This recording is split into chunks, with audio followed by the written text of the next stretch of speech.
Developing this afternoon, the couple accused of mishandling dozens of bodies at a Southside funeral home has a documented history of misconduct.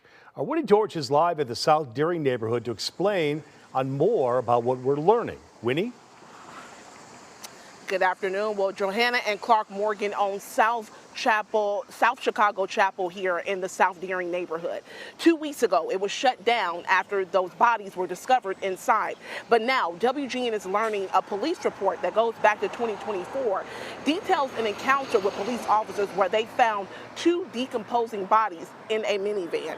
Now, according to the Chicago Tribune in June 2024, an Evergreen Park police officer saw a Chrysler minivan double parked in the 9400 block of South Avers at 2 a.m.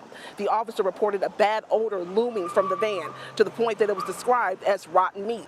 There was no wrapping on the vehicle that would indicate what company or business. After checking the vehicle's registration, the officer learned the owners to be Johanna and Clark Morgan. At the time, Clark's funeral director license had been revoked, but his wife still had an active license.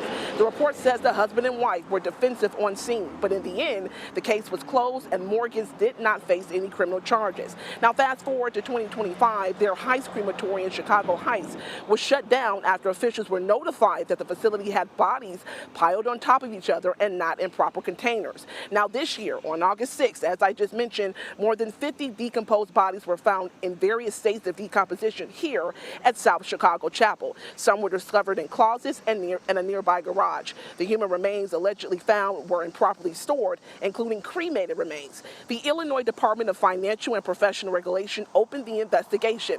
But before the funeral home discovery, there was legislation signed into law that will take effect January 2027.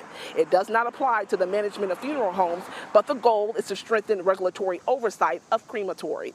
Now, when these bodies were discovered, Johanna Morgan, her license was suspended, her funeral director license, and as we've been here all morning, there was a family that showed up here to the funeral home, but WGN previously interviewed them. So I asked, is there any update? And they tell me they still don't have a clear-cut answer about what happened to their mother's ashes. Reporting here in the South Deering neighborhood, Winnie George, WGN News. Okay, Winnie, thank you for that update.